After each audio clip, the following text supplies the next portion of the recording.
Welcome, Divine Hearts. Thank you so much for being here.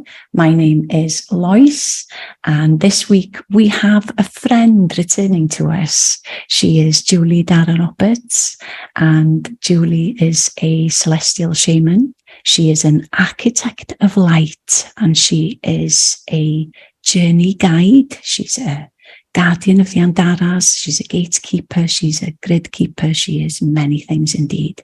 And we are very, very blessed each time she returns to us with new perspectives and new synchronicities and alignments happening in our skies. And she brings through her own perspectives, her own interpretation to assist us to expand our consciousness, to see and feel things a little bit differently.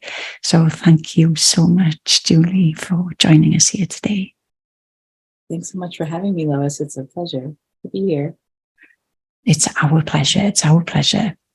So I was looking at your website again, and it's so funny because we've come together a few times, but there were new things popping up now that I wanted to speak to you about. And these titles, Architect of Light. What does this mean? How do you interpret this? So there are different roles of those of us that work with or keep the light. And architects, like the blueprint, like architects sort of draw the blueprint or the design, right? And the builders of light it's like a different role or a different group or a different, legion of beings that create the, building is more concretizing it into the earth plane. So the architects of light have that more just the working with divine blueprints. Oh, it's beautiful. So that on the architect role has it does have to do with archangels and that arc line, and that bringing the light through in geometric patterns, colors, all that, like the architect. Does that make sense? It does, and I'm getting tingles all over. That sounds absolutely beautiful. Also share with us, because I was noticing, I love your wording on things because there's such a depth of meaning there always. And you are a journey guide, but you offer, and I love this, journeys, but also voyages. And I wanted just for you to touch upon the difference when people come to your website in the space voyages, what those differences mean. Yeah, thanks. That's a sweet question. I appreciate that. It's all all these things, any title or role or words, like human words that we put on these things, is how do we explain to other people what we do? Because it's also in the fields in subtle realms, right? So bringing it through to put on a business card or a website or ask other people. So, but the journeys thing. So I did start for decades, I did yoga teaching, physical yoga teaching. And then on that pathway, did a lot of chakra work and energy healing, balancing. But I really moved out of that. There's a thing with healing that's you're not already, there's something wrong with you to fix. Moving out of that paradigm of an energy healer was really important to me, maybe around the 2012, 2013 time of finding a different language for it, right? Because healing implies that. Yeah. And that I'm doing something, because someone's coming to me and I'm doing something for them. It's no. Yeah. So it's what's happening. So a journey in the inner space glossary language decoding is, so a journey is a one-on-one session with me that lasts a few hours. That's a kind of a one-off thing. People do come for series of journeys, or I'm blessed to have a lot of friends that come and do repeat journeys. But that's a one-on-one energy alignment conversation. I do a lot of vocal toning, and I have a lot of sound instruments, and I do see people in person, but I also have a lot of global clients and do a lot on Zoom. And now it's, because things shifted in the last few years all around the globe, it was fun to right, like be kind of ahead of that shift, right? Because a lot of us were connecting already on Zoom and online and like across the globe. So mostly I see people now via Zoom and do one-on-one sessions. So that's what a journey is. And I call it a journey rather than a session, because it is really, it's like a shamanic journey, but like a galactic or celestial shamanic journey through your own field. So that's what that is. Beautiful. And then voyages is more of like an immersion or a course. So I have an online platform that's hosted on Thinkific, or a course that I do a lot of courses for people. So sometimes they're, I have lots of different depths of that. Like it could be like a 1 hour thing, or like, 3 meetings, or something that lasts 6 months. So the voyage is more of like that extended journey that like go a little deeper. In the yoga terminology, we'd call that an immersion, right? Or a training, or something like that. So, but those are calling myself a journey guide just feels a lot more appropriate and a lot more of a good match of what I do, rather than, Beautiful. The old norms. Does that make sense? It does. So that's the difference. And like the voyage is more of like an extended journey. Yes. Deeper self-study. Yes. Oh, that's beautiful. You also mention this code of life. So tell us what this means. What is this? So making the synthesis of kind of really my paths and life's work is what shows up. The code of life is something that shows up. You could be with a shaman in the Andes in Peru, or go to the Himalayas and go to an ashram and study with a yoga master, or go to a Native American shaman here in North America. That like the code, there's like a place where all these different studies or realms or ancient technologies come together. And the code of life is like, a lot of us know about the golden mean and the golden ratio, and how the earth. So in my decades of studying philosophy through the yoga schools and the Vedas and the Tantras, so have you heard of the tattvas? No. That's in that set. So there's a bunch of, let's try to make this succinct, a bunch of like ancient yogis that their job was like enumerating things and like explaining how like yoga got really, really interesting for me when I got off the mat and got more into the cosmological and philosophical parts of it. Okay. Right. So a lot of the hymns, the Vedas are the hymns of creation, and how does spirit come into matter? How does God form to us as humans or dogs or dolphins, or like, how does that happen? So these ancient yogis would work on these codes of like the tattvas are this illuminated sort of chart of things that flow through from the one source to the two, the Purusha and Prakriti. I won't go into the whole detail of it, but it comes down to the Mahabhutas, or the 5 elements of life. How do we get the earth, air, water, fire? So that whole system works with the golden mean. It's like that, how does the 1 become the 2, and the 2 becomes the 3 becomes the 5 becomes the 8 becomes so that's the Fibonacci sequence. If we go to European thinking and like that, it's the Fibonacci sequence, or the golden ratio, the 5. So that code, and this sort of goes with the architects of light too. Like there's a code that moves through, like in your chakra field, the earth chakra has the code of 4, the 4 petals, right? And the water chakra has the shape of the hexagon, the 6 petals. And like, though that like the chakra system, and I know it's like a long, convoluted answer to your question. No, but it's beautiful because but it's just like the code, like how it's the same question you asked me, like, what is an architect of light or a builder of light? Like, it's the same. Cool. It's cool to talk about in this way. So thanks for asking.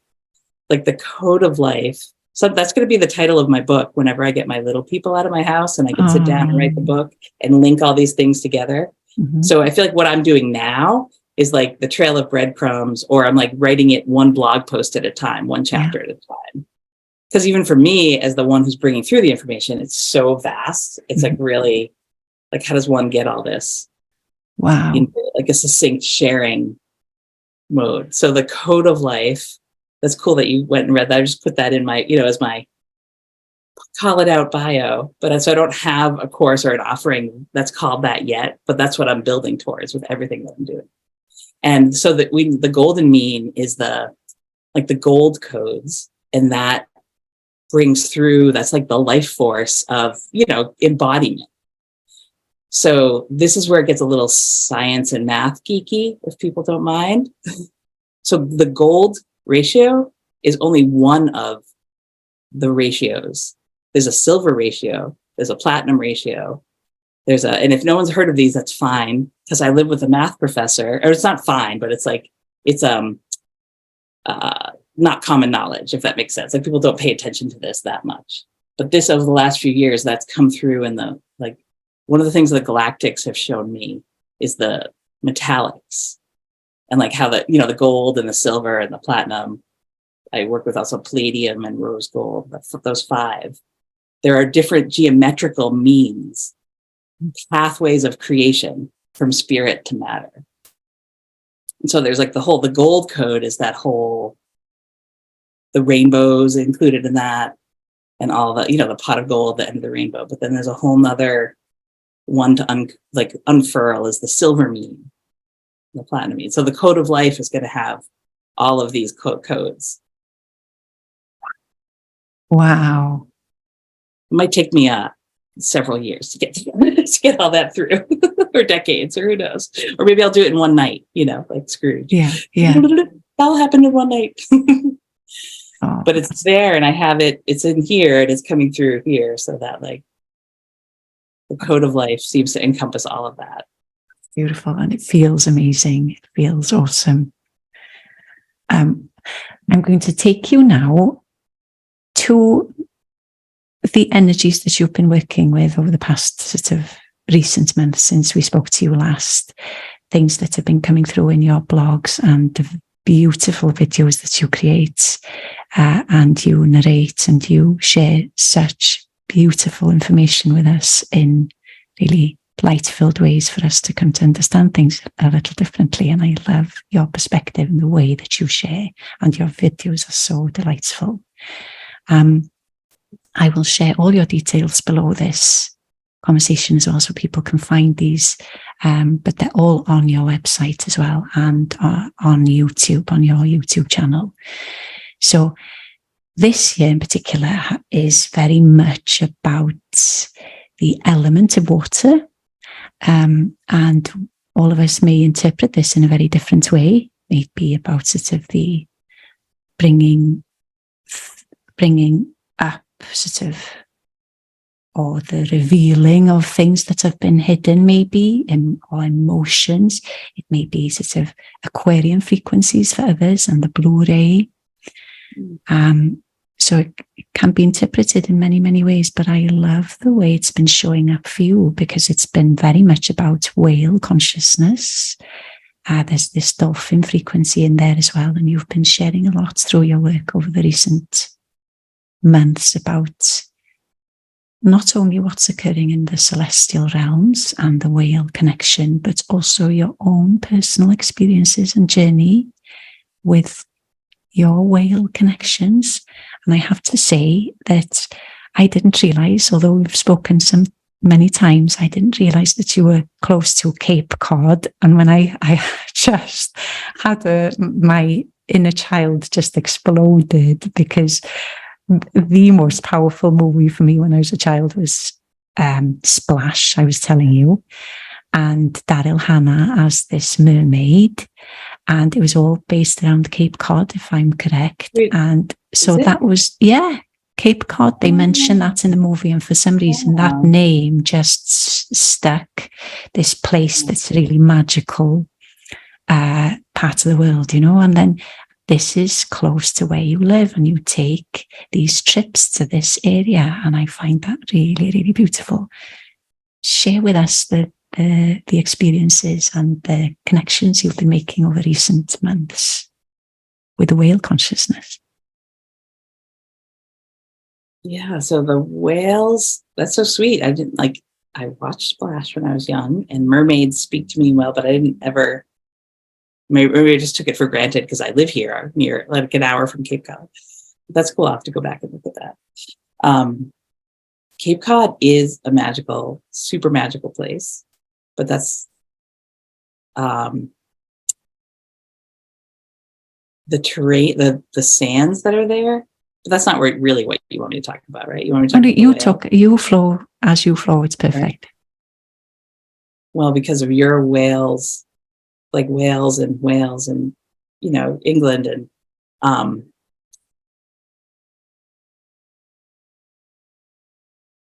the things that have been coming through for the last few months. So when the equinox happens, so in addition to doing a bunch of other things, one of the things that I'm shown to really work as is that celestial shaman or celestial gridkeeping and gatekeeping. So the celestial gateways are the sun and the moon and the planets move across the ecliptic, right? That's the pathway that they move through the sky.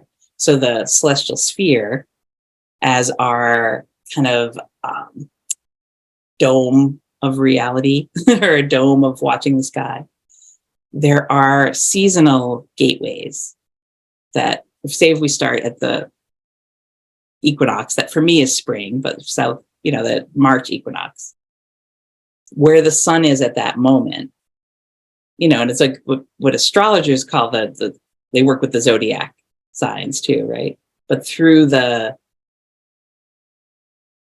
zodiac is really close to so the ecliptic is this pathway that the sun and the moon and the planets move through the sky. The celestial equator, because the earth is tilted, the celestial equator is basically our equator projected out onto that dome, right? But they're at 24-ish, 23, 25, depending what year we're in, right? The earth tilts. So the celestial equator and the ecliptic are tilted to each other, right? So the Cetus, the whale constellation, is very close to both. So when the planets move across, like starting at where they are for the equinox, generally like right after the equinox gateway is the Cetus gateway. So that the sun, the moon, and the planets do enter the constellation of Cetus. That's the whale constellation. And I noticed this like 3 or 4 solar cycles ago, so a couple of years ago, that I was just hearing from the whales a lot in late March and April. And now, just on a very earth plane level, I'm here in Massachusetts, and the right whales have breeding grounds down in the Caribbean, and they come up along the shores, like the shores of the Carolinas, and they have feeding ground, like other different places where they're calving grounds. And so they make their way up in their migration. They do north-south migrations, and they make their way up toward the Arctic or, close up there to do their summertime feeding. But they get here in the mid-March to mid-April time. And that just happens to coincide with when the sun is riding the back of the whale in the Cetus constellation. So this kind of came through in kind of like I won't say mundane, but I was at a fish store over Easter, and my father-in-law, his birthday is the beginning of April, and he lives by the ocean north of Boston.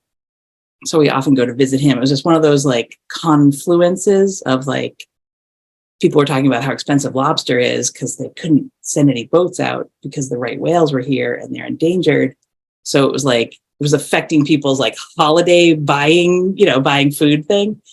But that sort of mundane moment at the fish market, I was like, oh, I feel like, that was like 3 or 4 or 5 years ago. The whales are here now. I was like, oh, of course they're here now. And then how that layered over with the Cetus constellation. I was like, oh, it's like how the earth plane and the celestial realms are all doing the same things, right? So then So now I know to be aware of it and sort of prepared for it when it comes. The first time is like that awakening, but different planets the planets move in such a different speed, right? Obviously, than the sun and the moon. So Venus, and if I could show you, I'm like talking with my hands, but if you pictured like so how it's sort of random how astronomers pick out where it's kind of like states, right? Or countries. They're just divided into sections of the sky, right? But there's this little triangle of the whale constellation, Cetus, that kind of pokes up right by the ecliptic. And so Jupiter, Venus, the moon regularly move through Cetus, but the sun just like hits that little corner, and it doesn't technically but when I look on my star app, it's like, it's right there touching it. Like on that day is like end of March, like March 29th. And so celebrating that, it's like a celestial and solar gateway, the whales. And they're in the Cetus constellation. There is I'm forgetting what it is now. It doesn't really matter. I think it's Messier 87. Anyway, there's an active galaxy that in the picture of the whale constellation is at the throat of the whale. And active galactic nuclei are the constellation or the galaxies that have these jets of emission, light, plasma. So an active galaxy, there can be a galaxy that's just doing its thing, right? An active galaxy is one that has like this, and we call them blazars or quasars, pulsars. Have you heard of any of those terms? Yes, those are active galaxies. Okay. So I think the second or third pass, like as a gatekeeper, when I was working with the whale or the Cetus gateway, that happens for me in late March, early April. I noticed that the sun moves like right into that like throats part of Cetus. And then there's that galactic connection. So that was like, that's what you had messaged me about I had put some of the Star Trek movie pieces, because that movie when I was younger was so like impactful. It was like the whales were talking to the probes from galactic probes from other star systems. And in that movie, the whale sort of like saved the Earth by being able to tone and vocalize. So all that sort of dovetails. Did that in any way answer what you? Oh, that's really, really. But it's all these it's like gate. It's grid keeping of like going to the shore of possibly where the whales are sighted, and like seeing them in my human form is exciting. Which is I know it's not everyone on the earth lives in a place where the one can drive to like where the whales are coming. That's like a blessing to me. Yeah. But then also the celestial gatekeeping and how they can dovetail. Oh, that's of course they do, but it's nonetheless miraculous when we hear that it is. It is just miraculous, and it's just also opening us up to the immensity of the work that they do, that we maybe had no awareness of the layers that they work in, and this frequency that they bring through in assistance. That's a sort of multi-dimensional grid keepers in many ways here in assistance. Yeah. And I wanted to ask you too, because I was deeply moved by your video Whale for the Whales, because it was your personal journey. So I don't know if you would feel comfortable sharing a little bit about sure. that, because it was just so touching. So my family does vacation in Cape Cod, and that we were every year for sure. We're lucky that we get to go. And we had planned our trip and picked the house, and it was all set months, you have to book it like a year or months in advance. And then a couple days prior to our departure, the news was filled with these stories of, there was a bunch of juvenile whales. I mean, there's often juvenile whales, but this one washed up on shore. And so that was, there's lament there in the world, because it's like baby humpback whales are precious, right? Mm-hmm. So was reading, because I'm on a lot of whale things online and following. And then it washed up on the shores in Wellfleet, the town that my family was going to. And then when I was looking on the map to see where they found the body. And then I realized that the house that we were renting was like not right there, but like close. I was like, oh, we're going, like, it didn't seem, nothing's random, right? But it's like, okay, that's something that impacted me greatly. Any like baby whale or any, like, as a mama in general, it's like, oh, no one likes to see baby whales washed up. But we were going, and my husband had taken the kids, whatever, mini golfing, or I was like, oh, I have some time to myself. So I went and made just like a ceremonial moment of just honoring. I feel like there's a lot to switching to a different place in New England. Like here where I live, there's a lot of like old whaling.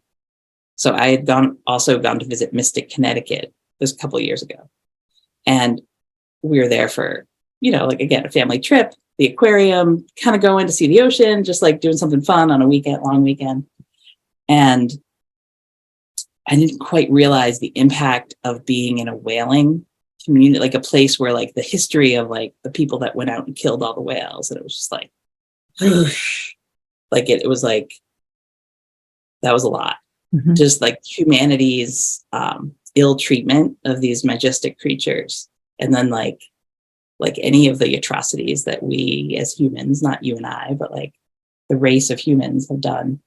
It's like, what are the reparations? Like, how does one ever, as a person, that cares about these beings, like, how does one ever make up for that? Or that's not even quite the right word. I understand. Honor, yes. Just honoring the thing. Yes. And so anyway, so I had gone, and I have a bunch of Andaras, and I always love to take the Andaras to the beach with me because they love it. They love the ocean. They love sand. They love all the sky. And it's like, it's one of my fun, my most fun thing to do in the world, maybe. And then I was like, oh, I can go to try to visit and find the trail down to where this place is. So it's a inlet, an estuary where the river kind of runs in from the ocean up through so I found the place, and I brought a glass figurine of a whale with me and some Andaras, and just took a moment to, honor all the whales and this particular baby whale. And thanks for watching. Then it was like that extra step of like, well, we do these things, a lot of us do these things, right? We do it in private, we do it quietly. And then what is it to like make a video to share with other people? It's like to sort of inspire people, or not to inspire people or to show people. I think like when I see what you do with your Andaras and with your Gridkeeping, it's like we spark each other, right? And we like inspire each other. So yes, very much so. It took me months and months I had all that footage sort of like sitting in my phone, sitting in my computer. And then, you get back to like life, and then you're like, oh, never put out that thing with the whales. And I was like, oh, it's the Cetus Gateway. Why don't I dig up that stuff and like put it out into the world? So thanks for watching. Oh, and we'll share it here below so people can see it. It's really, really, really moving. And you have shared the writings of a gentleman called James Tiberon, which I had never heard of before until I started to read your posts.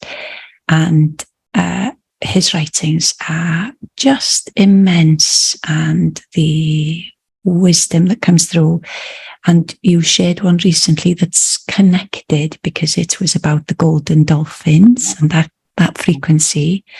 And just in case there's something there that what brought that through for you, and the importance of sharing that maybe, or your understanding of the golden dolphin frequency and how that plays into all of this. Right. So cetaceans, that's like a class of animal being. So not all dolphins are whales, but all whales are dolphins. Like cetaceans are the family of whales and dolphins. Okay. So the golden cetaceans in his channeling. So James Tiburon started as like, he's a geologist, scientist, traveled the world, I don't know, probably for some oil company or mining company, like doing a bunch of different things over the years, and then had his own spiritual awakenings and shamanic journeying, and like there's a lot of information you could find about him. But he came through and had this whole activation for himself, and then started channeling Metatron, the archangel Metatron. And so he brought a lot of science and then the spirit or mystical realms together. So he would channel through Metatron, and in one of those channelings, he shared about the golden cetaceans from Sirius B. So that spoke to me. The star Sirius, I think is, for a lot of us, it's very impactful. Sirius is one of the biggest stars in the sky, and it has this rainbow, flashy disco ball quality that's like really sparkly light codes. It's one of in our galactic arm, we're in a spiral galaxy, and we're in the Orion spur, that arm, like that's our section of the galaxy. And Sirius is so bright because it's in that arm with us too. Like it's in our part of the galaxy. So the Pleiades are there, Sirius, the Beehive cluster, a bunch of other stars. But Sirius has always sung songs to me in my soul, my star soul. And then reading that article of his, or that channel of his, the Metatron, of the golden cetaceans and the connection to Sirius, and it was just like, oh, that's like next level. Like takes all those things that I had been, human Julie had been experimenting with, and then Celestial Shaman Julie had been like adding on, and I was like, oh, it just really kind of wrapped it all together in this cloak of awesomeness. Does that make sense? It does, yes. And and a lot of, like anyone else's work, it's like I resonate with chunks of it, but not like all of it, right? But that feeling of like cetaceans being of galactic origin, or like of a different star seed origin, and like here on planet Earth at this time to be record keepers, to hold a lot of the ancient knowledge and to work with humanity. Because what if, like, it's one of those things, like whales, for a lot of people that I know, it's like they just really speak to the soul in ways that a lot of, no offense to monkeys or zebras or whatever, like, those animals are great too, but like whales seem to like really, the people that are meant to work with whales are just like drawn in so wholeheartedly to the whale experience. It's like that like big hug of whale love and energy. There's just like something so, right? Like just mystical and magical and amazing. Is it because they're underwater and they're so big? Is it because of their way they vocalize? Like, yes, and all of that, right? And the migratory patterns is just, they feel like family, the whales, to me, right? And then like that family thing. So we're talking about that, the golden dolphins. So that's one of his. So James Tiburon has since left the earth, left his body, 2019 maybe. So some of his writings have kind of fallen into obscurity a little bit. Like he's not sharing actively, but there's so much wisdom there that I've been sort of chronicling or trying to record keep myself, and sharing his work out when I feel like it's appropriate, because it's really, finding his work has been super confirming and assistive to me on my journey, especially with the like gridkeeping and planetary consciousness and all that. Well, thank you so much for sharing his beautiful writings, because it's just so expansive and assisting and supportive, so that we can just expand in new ways and reconnect and remember certain things too. So it's beautiful. I'm going to move you now. Sorry, you carry on. I was going to say, I have emailed into his foundation several times. There's a lot of people that were students, but when someone's passed on, who knows how long their website's going to stay up. like it could be up forever. I don't know. It's like someone has to pay for it, right? Someone has to host it. Yes. So I've sort of like like squirrels will gather nuts in the winter. Like I was like, we got to make sure like it doesn't get lost into, which would be fine too. We're all recreating it as we go, but we don't, as grid keepers, like it's that, I can't think of another term, but institutional memory, but like people have gone before us. We might as well like glean on their wisdom. And for me, it's always so helpful because we'll have these profound experiences individually. Then when you read about someone else's that's like similar or like sparks, cross codes, it helps you be more self-confident with your own times and activations. Does that make sense? It does. It does. I had the sweetest Dhara, Julie, that was a golden dolphin. And it was speaking about those frequencies. And I had it for some time, and it just recently went to Hong Kong to a new guardian there. So, it's a really, really beautiful and fine frequency indeed. Lots of codes of, I don't know how it feels. It just feels like this abundance of light and frequency, just such a beautiful frequency. But it was an absolute honor just to be able to have that piece for just a short while. But I'm going to move you now into a new area. And because you've also been speaking about the Hathors, you've created some beautiful videos for us to come to remember things. And you've brought us to a new awareness in one of your videos with the Hathors and the connection with the sycamore tree, and also opening it up as the cosmic womb as well.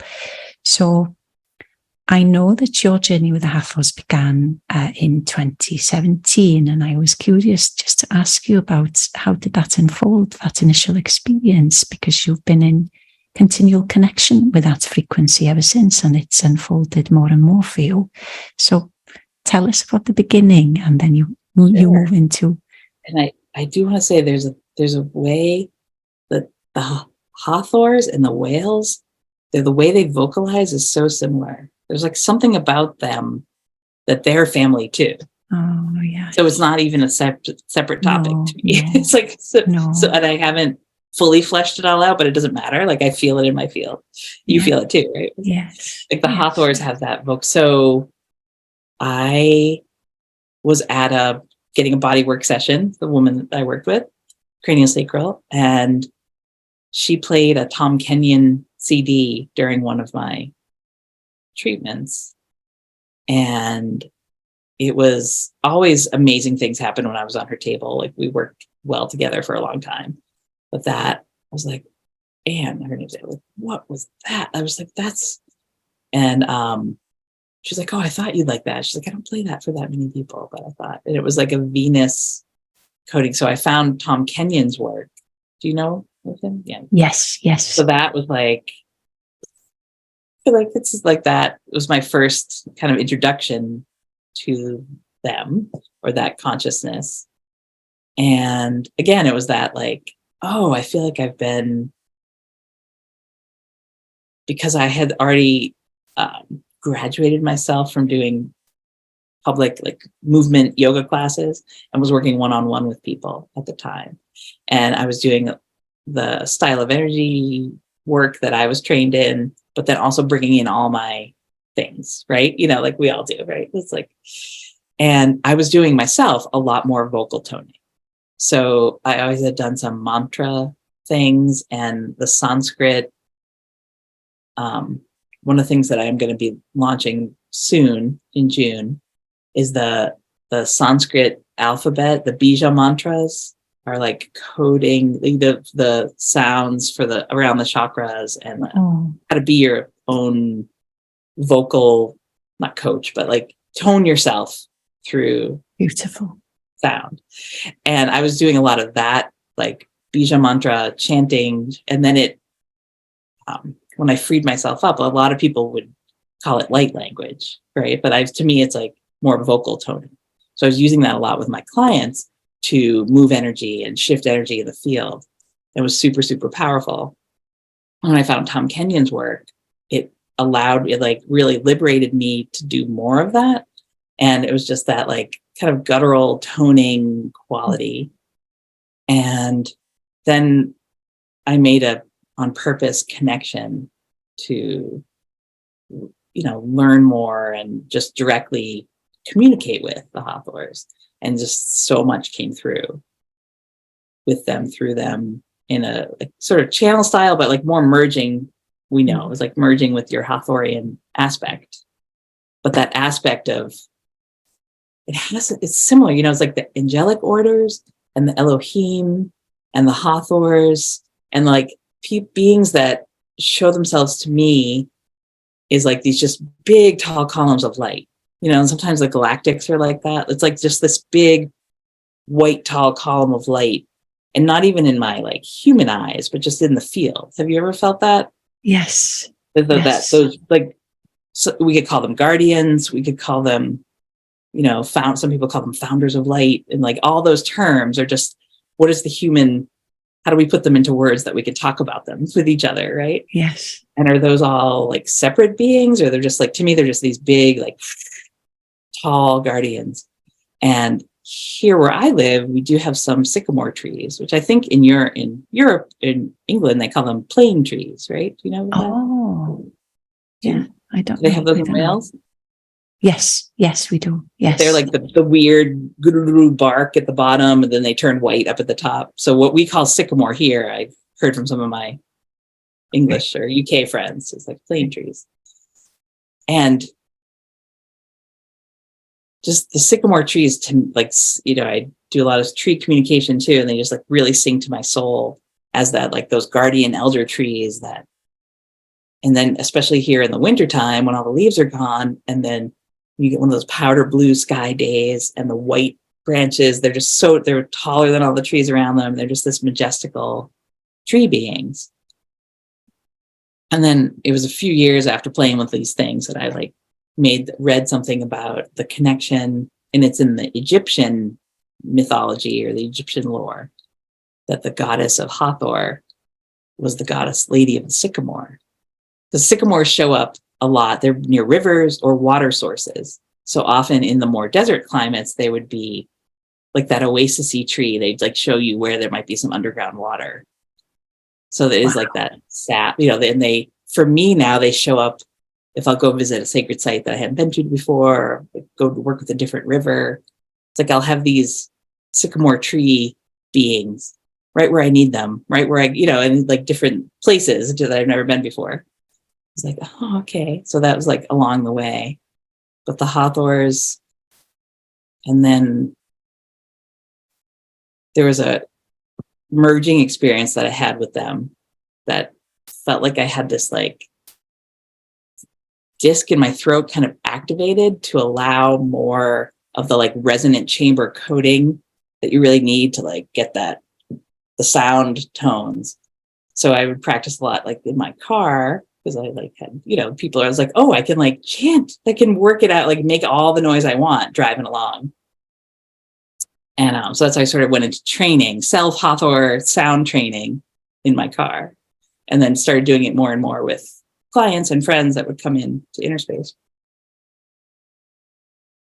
And it's fun and really just powerful and moving. Fast forward a little bit, I worked with the Pleiades cluster.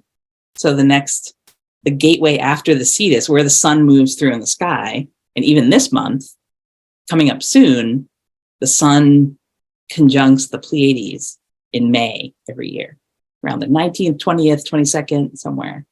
So we're about to move into a Pleiadian solar conjunction, which is like the sun, like we're going to like flooded with Pleiadian codes and energy.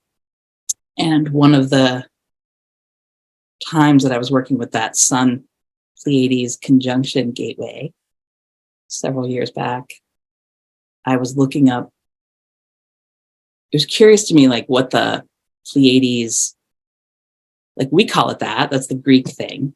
But I was looking at the indigenous cultures here in North America and their experience with the Pleiadian cluster. Like that star cluster is known worldwide, culture-wide.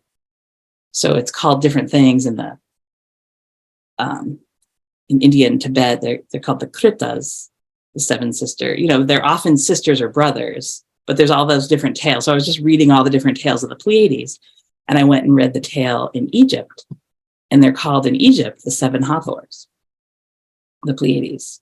I was like, oh, that was a big ding, ding, ding, ding, ding, ding. Wow.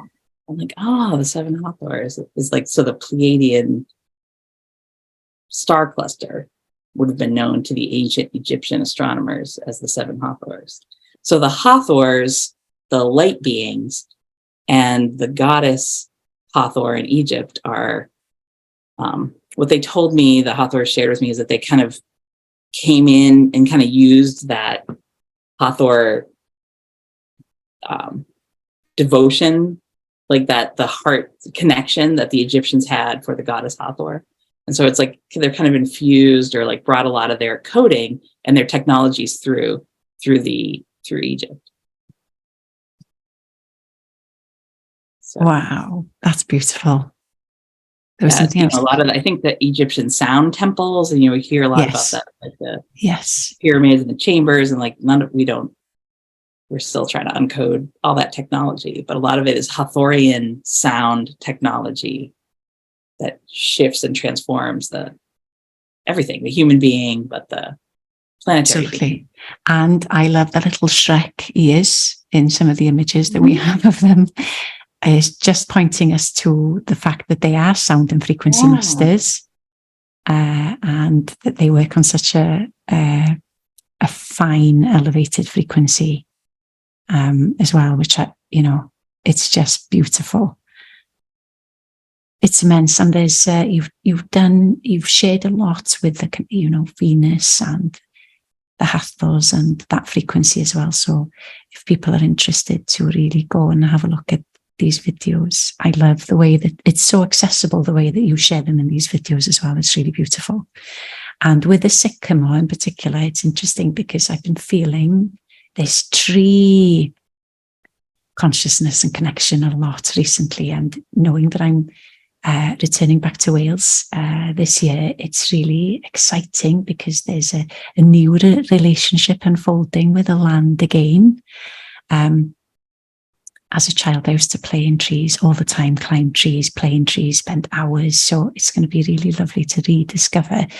And there's also this connection, this druid connection that's coming through as well, and to come to understand their connection with the trees on a much deeper level, and how we can work with them on a deeper level and actually bring the tree in through us. So it's quite immense. And the druids would often apparently have this deep connection with the oak tree, which sounds similar in a sense to the sycamore, this oak. And I was hearing somebody speak recently, it takes 300 years for the oak tree to birth, 300 years to live, and 300 years to die. So they live nearly 1,000 years. I find that so beautiful because it's this 9 months, all in all, this, and it's just profound. So there's a lot to discover and unfold with that as well. But yes, beautiful. Let's speak about the solar eclipse. There's been so many special events and more to come. But although the solar eclipse has been, you spoke and prepared us beforehand, before this event, and you were speaking about it's a very special event because, for somebody like me who, you brought my attention to this, I wouldn't have understood it before. I'd heard people also call it a hybrid eclipse, but you were speaking about it being, it's going to begin as an annular eclipse, become a total eclipse, and then return to becoming an annular again, and that this was in some way making it a very special event. And although it's happened, it's just the beginning of these energies that we are going to be experiencing now. So for you to share what came through for you and how it's unfolding for you, how you would interpret that for us to understand in any way. Sure. Eclipse cycles are something that really lights me up and gets me super excited, and that like the eclipse energy, and it does dovetail perfectly with Hathor and our other conversation there too, because I was just going to bring up the technology. So Hathor, if you look at the Egyptian goddess, right, she's shown with the headdress that has a golden solar disk on her head. And one of her counterparts, Thoth, people say his name a lot of different ways, has the lunar disk on his headdress. So a solar eclipse and a lunar eclipse. So eclipses always come in either pairs or triads. It's an alignment because of where the moon and the earth and the sun are. It's kind of one of these amazing alignment, magical-ish things. And it's only in our lifetime. Like there'll be a time period hundreds of thousands of years from now where the moon will be further from the earth and it won't work. The technology won't work this way anymore, like the sun, moon, earth. So it's like we're in this special time just anyway that eclipses are happening, right? But the sun disk and the moon disk in the sky cross each other and put shadow on each other. Solar disk or lunar disk and earth. And sometimes it's the earth shadow. Sometimes it's the moon shadow on the earth that create these things. So the difference, and actually it didn't, I know I did share that article about the annular and the total and that didn't speak to me personally as like something to totally pay attention to. It was just that I was sharing an article from some science place, but that an annular is when the moon is a little bit closer to the earth and doesn't quite block the sun all the way. So you get that ring of fire around the outside of the sun. So it's not a total eclipse. That's annular is like a ring of light, but that's a special coating in itself. And the lunar eclipse, so we just had, it was April 20th, was the solar eclipse, and it was visible down in your zone-ish, down in the South Seas, and just touched a little bit of western shores of Australia and then some islands chains. So not many humans were like under the path of totality that could see the event. And then 2 weeks later on May 5th, which was just a few days ago, wasn't it? We had the lunar eclipse on Friday. So during that time, and the time between eclipses, some people refer to it as the eclipse corridor or the pathway. So a lot happens, and it's interesting. I'm going to pull it up because we were talking about Tiburon, and I was telling you that I do kind of like someone would pull oracle cards or pull tarot cards. I often use his articles as like let's pull from this wealth of knowledge and see what's applicable for our now. But I'm writing something up for my next sharing about the golden solar discs and the silver lunar discs and how they are, they're an integrated eclipse technology. So what happens during an eclipse is everything changes, like it changes the grids of the earth because of the temperature change, the light level change, and it changes the ionic ratio of positive ions and negative ions. Like it has a big effect on the field of the earth, the magnetic field, the electromagnetic space, and the beings that live under its pathway, the animals and humans. It's just like it's a big event on a personal level, but on a global level too. And it like the living, breathing body of the earth too changes for eclipses. So the golden solar discs made themselves known to me many years ago. And that's an area that I think that might even be the way that I found Metatron and James Tiburon's work, because they came through to me and I was just researching about them.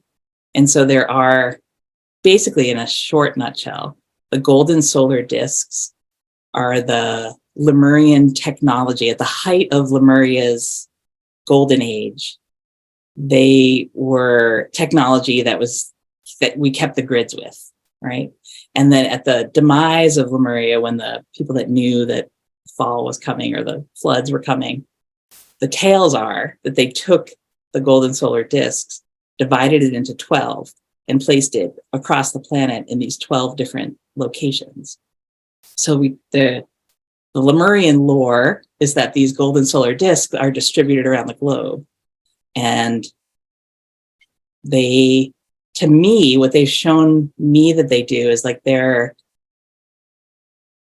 navigational systems, like they work, if you look at one from the Incan Empire, it has all the like carvings on it and all these like information on it.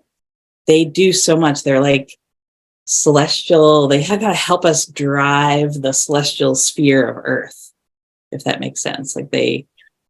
And so they're talked about as these amazing, they're wreckers, they're code keepers, and they bring through the planetary knowledge. So there are these locations, there's 12 around the globe, and then each of the golden solar discs has 12 satellite discs spread off of it. So like here in North America, it's said to be that the golden solar disc, the main one, is in Arkansas.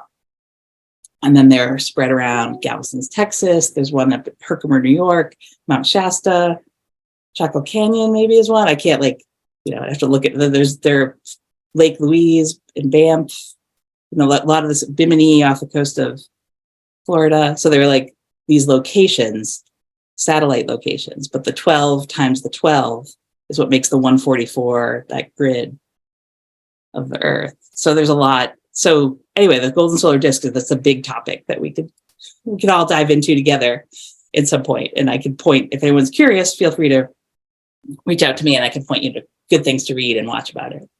But there's also, do you know Salentra King? Remember? Do you know her work? I've heard the name, but I don't know. No. She, it was in her work that I first read about the silver lunar discs. Oh. And that, for me, I was like, that really got my attention, because I hear a lot of people talking about the golden solar discs, but less talked about are the silver discs, the lunar discs, which kind of comes back to that code of life, that topic. So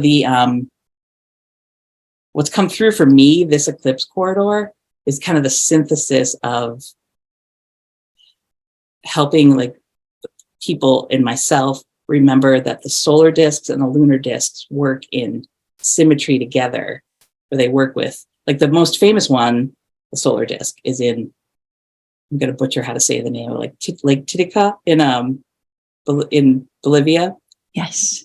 So there's a golden solar disc that is said, the shamans and all the parable tales talk about it being put into the lake, right under the lake. And it was done during some of the invasion and, whatever they talk, to hide it from people that might be trying to come and take gold is one theory. But what I realize is all these golden solar disc locations, they're often really, really near a body of water. Mm-hmm. So they're either at a coastline or they're on an island in a lake. And really the water acts as the silver lunar disc. It's like the reflective quality of the sun. So the silver discs works with the golden disc, and they reflect and work with each other. And I have these Dharas that I put in a grid this year and teamed up, and one's yellow for the sun and one's clear for the moon. And I worked with them together. And that's what I did for the lunar eclipse on Friday. And the coding that came through, I will share with you the video, and I'm still working on it. I was working on it today to get it edited and out. But it was this whole technology, light body, light being technology coming through to assist us as grid keepers and gatekeepers, working with that unified sun and moon technology. Wow. It's immense, because I've heard Judith Kozel speak about the golden discs a few times with Todd Medina on his platform. I think Todd even witnessed seeing a golden disc, maybe a vision, or however he experienced it. But there are people who speak of seeing these discs coming out as well. So it's immense. Thank you so much. There's a wealth of really juicy information there to activate us and dive into a little bit more. That's beautiful. So what are you have so many things that you're working on at the moment, I know, but are there things that you're looking forward to this year that you've got in the back of your mind, these awarenesses of things that will be occurring celestially? Yeah. Well, we're in a big, for celestial events, this calendar year was kind of front loaded with all the planetary things, like things are coming between January and June solstice. When I say, I just mean like, planetary conjunctions and the inner, our solar system alignments. Right now, what's lighting me up is moving towards, I talked about that Pleiadian sun, that gateway is a big one in Taurus. So the Hyades cluster is like a V-shaped star cluster in Taurus constellation. And the Pleiades they almost look like a little dipper, but they're like right adjacent to each other. And Aldebaran, that star, is in the sky space with the Hyades. It's not technically in the cluster, but through those two, the ecliptic, the line where the sun and the moon and the planets pass through, moves right between those two. So that's, by the ancients, it's called the golden gate of the ecliptic. So when things move through that Taurus gateway, so that's the next gate, celestial gate to keep for me, and the coding is the Pleiadian one. So that's coming up this week, in a couple of weeks, and we'll move into it now. And then the Pleiades, when the Pleiades are with the sun, that's a lot of Pleiadian knowledge. So I think when the sun moves with another star or with another planet, I feel like the sun sends us the coding of whatever it's with in the sky. So like we hear extra loud from the Pleiadian cluster. So that's coming up. And in general, since we're talking about eclipses and the solar discs, a bunch of us, not just me, but there's a lot of people in North America, particularly working on. So North America had this big eclipse cycle. It's like a Lemurian Atlantean unification, 2017 to 2024. So we had a total solar eclipse that moved from the Oregon coast across North America to Atlantic Ocean. And then in April of 2024, the other part of the X is moving from Mexico-ish area up through Texas, up through Arkansas, up to here where I live in the Northeast.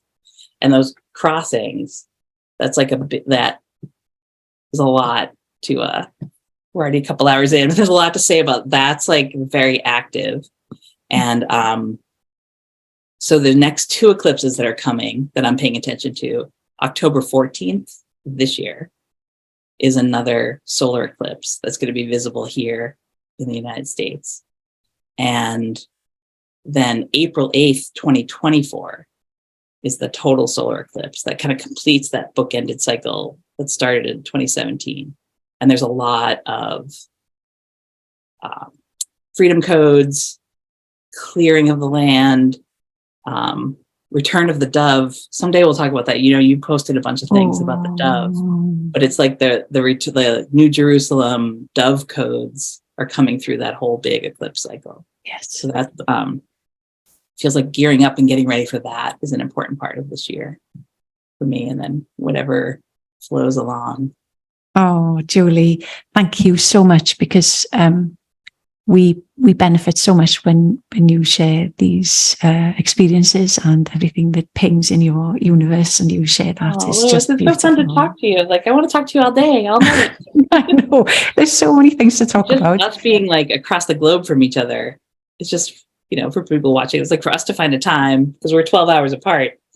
So she has to get up extra early and I have to stay up. Not that it's that late, but we like just cross coding, like us communicating. As you asked about the whales, can I go back to the whales? Like yes, they work the axitonial lines, the big up and down lines of the Earth, because I'll often swim from southern waters, South Pole waters, up to North Pole. Some of them, the big migrating ones.